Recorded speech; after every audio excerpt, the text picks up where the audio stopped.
बताते हैं प्यारे बच्चों दहन। क्या बताते हैं? दहन। आप सबको पता है दहन किसे कहते हैं, ठीक है ना। और पहले चैप्टर में भी शायद आप लोग देखे होंगे। यस सर, यस सर, दहन समझते हैं आप सब लोग। प्यारे बच्चों वीडियो को एक बार लाइक कर दें और अपने दोस्तों में सब लोग शेयर करें, ठीक है। क्योंकि देखो हमारे पास क्या है कि ना कि जितना ज़्यादा आप लोग दिखाओगे सर हम पढ़ने के लिए तैयार हैं, उतना ज़्यादा हम लोग मेहनत करते हैं, ठीक है।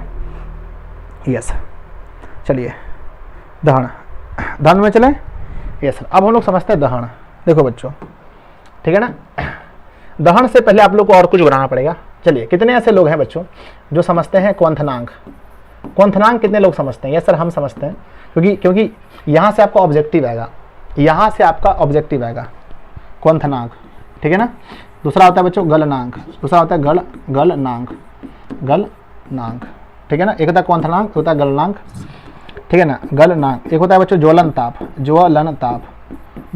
ताप। ये सब पढ़ लेने के बाद तब पढ़ाएंगे दहन। दहन बताइए मेरे बच्चों, क्वंथनांक क्या होता है? क्वंथनांक क्या होता है?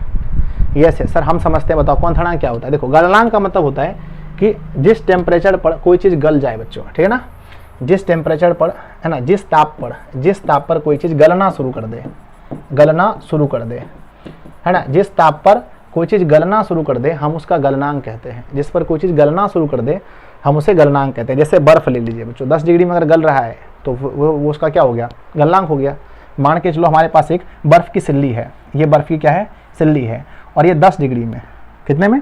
10 डिग्री टेम्परेचर में यह पिघलने लगा। 10 डिग्री टेम्परेचर में यह क्या होगा?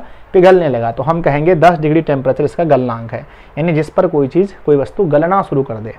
यहाँ क्वंथनांक का मतलब होता है कि जिस तापमान पर कोई वस्तु क्या करना शुरू कर दे, बताओ, है ना, जल्दी बताओ, बॉइलिंग पॉइंट ना, जिस ताप पर कोई चीज़ उबलना शुरू कर दे। हाँ, जिस तापमान पर कोई चीज़ उबलना शुरू कर दे, सही बात है ना, बॉइलिंग पॉइंट है ये, बॉइलिंग। जिस तापमान पर कोई चीज़ उबलना शुरू कर दे, उबलना, है ना, उबलना शुरू कर दे, हम उसे कहते हैं बच्चों क्वंथनांक, यानी जिस पर कोई चीज़ उबलना शुरू कर देता है, ठीक है ना। जैसे जल का क्वंथनांक बताओ, जल कितने पर उबलता है? जल का तो आप सबको पता होगा कि 100 डिग्री सेल्सियस, 100 डिग्री सेल्सियस में जल, है ना, 100 डिग्री सेल्सियस में क्या होता है कि जल 100 डिग्री सेल्सियस में क्या होता है? जल उबलना शुरू हो जाता है। 100 डिग्री सेल्सियस पर उबलना शुरू हो जाता है जल, खत पानी करता है, ठीक है ना। आप लोग देखे होंगे जब हम लोग चावल बनाते हैं तो, ठीक है। चलो अब देखते हैं ज्वलन ताप। जिस तापमान पर कोई वस्तु जलना शुरू कर दे, है ना, जिस तापमान पर कोई वस्तु जलना शुरू कर दे हम उसे कहते हैं ज्वलन ताप। जिस पर कोई वस्तु जलना शुरू कर दे हम उसे ज्वलन ताप कहते हैं, है कि नहीं भाई। चलो अब बच्चा दहन। बच्चों क्या बच्चा? दहन। ध्यान दीजिए, कोई भी वस्तु है उसकी ऑक्सीजन की उपस्थिति में जलना क्या कहलाता है? दहन कहलाता है। किसी भी वस्तु के ऑक्सीजन की उपस्थिति में जलना क्या कहलाता है? दहन कहलाता है, ठीक है ना। चलिए, है ना, दहन। तो दहन क्या होता है? दहन अगर आपसे पूछा जाए दहन क्या होता है? दहन क्या होता है? किसी वस्तु के, क्या लिखना है, किसी पदार्थ के लिख दो ना, किसी पदार्थ का ऑक्सीजन की उपस्थिति में, किसी पदार्थ का, वायु लिख दो ना, किसी पदार्थ का वायु या लिख सकते हैं ऑक्सीजन, किसी पदार्थ का वायु या ऑक्सीजन की उपस्थिति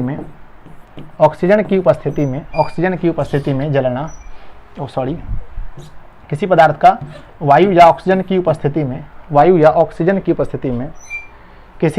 किसी पदार्थ का वायु या ऑक्सीजन की उपस्थिति में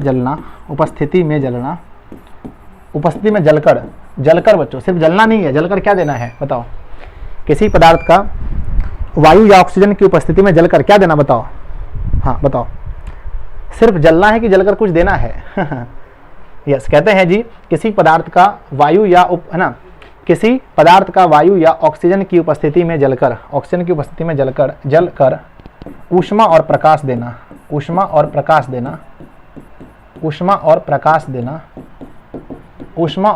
देना क्या कहलाता है? दहन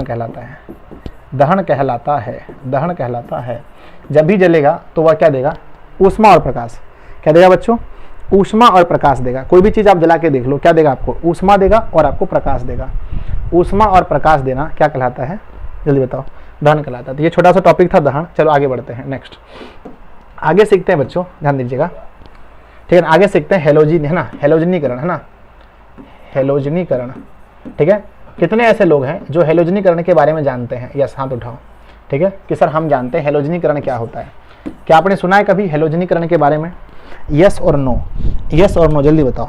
आपके बुक में दिया गया है, कहते हैं कि सूर्य के प्रकाश की उपस्थिति में, कहते हैं सूर्य के प्रकाश की उपस्थिति में एल्केन की अभिक्रिया क्लोरीन के साथ, याद रखना इसको, कहते हैं कि सूर्य के प्रकाश की उपस्थिति में, किसके, सूर्य के प्रकाश की उपस्थिति में, सूर्य के प्रकाश की उपस्थिति में, सूर्य के प्रकाश की उपस्थिति में, सूर्य के प्रकाश की उपस्थिति में, सूर्य के प्रकाश की उपस्थिति में एल्केन की अभिक्रिया, इसको लिख लेना बच्चा, लिख लो कॉपी में, इंपॉर्टेंट इसलिए हम पढ़ा रहे हैं, बिना इंपॉर्टेंट हम कुछ नहीं पढ़ाते, फालतू चीज नहीं पढ़ाते।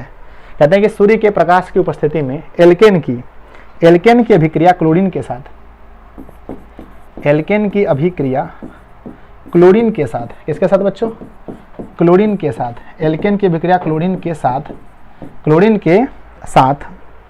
साथ होने पर एल्केन के सभी हाइड्रोजन के साथ होने पर एल्केन के सभी हाइड्रोजन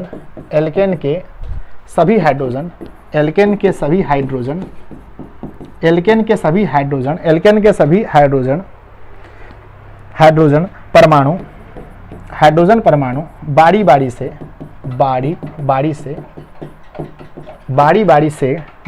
से क्लोरीन परमाणु को, हाँ बारी बारी से क्लोरीन परमाणु द्वारा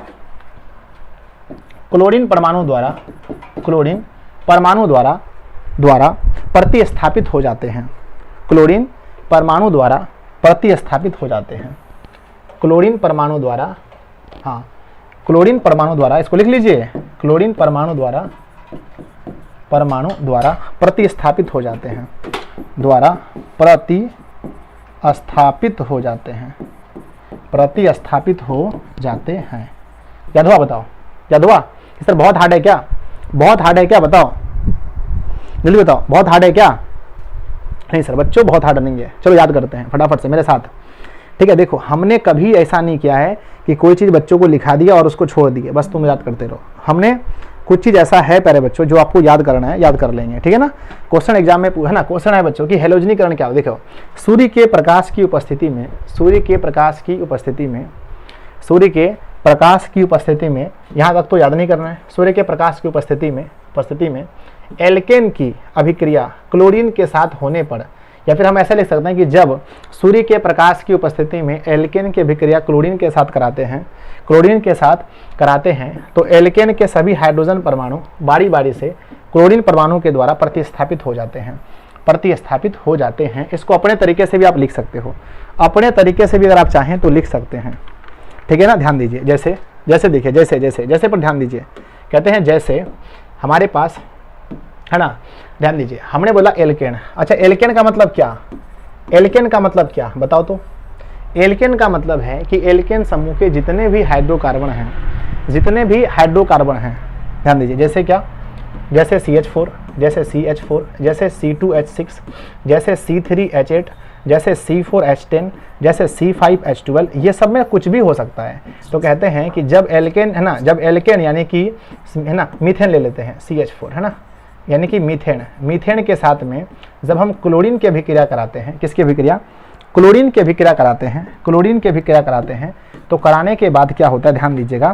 कहते हैं कि यहाँ पर C रहता है और यहाँ H रहता है, यहाँ भी H रहता है, यहाँ भी H रहता है, लेकिन यहाँ पर जो देख रहे हैं ना, यहाँ पर आ जाता है Cl और प्लस में हो जाता है HCl, ऐसा हो जाता है। ध्यान देखिएगा, ऐसा हो जाता है, एकदम ध्यान दीजिएगा, ठीक है ना, हाँ ठीक है ना। तो इस तरह हो जाता है, ध्यान दीजिए।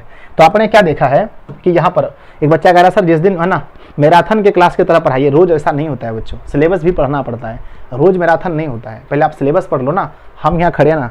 चलिए क्या आप इसको लिख दीजिएगा, जल्दी बताओ, यस और नो, यस और नो लिख दोगे, जल्दी बताओ। यस सर लिख देंगे, फटाफट बताओ कमेंट करके, यस है ना। यहाँ पर देख रहे हैं कि एक हमारे पास क्या है, मीथेन है, जो कि प्यारे बच्चों एल्केन है, और इसके साथ में क्लोरीन की अभिक्रिया कराने से यहाँ पर देखो इस तरह से हो गया कि क्लोरीन ने इसका जगह लेकर के हाइड्रोजन को अलग कर दिया, ठीक है, हो जाएगा।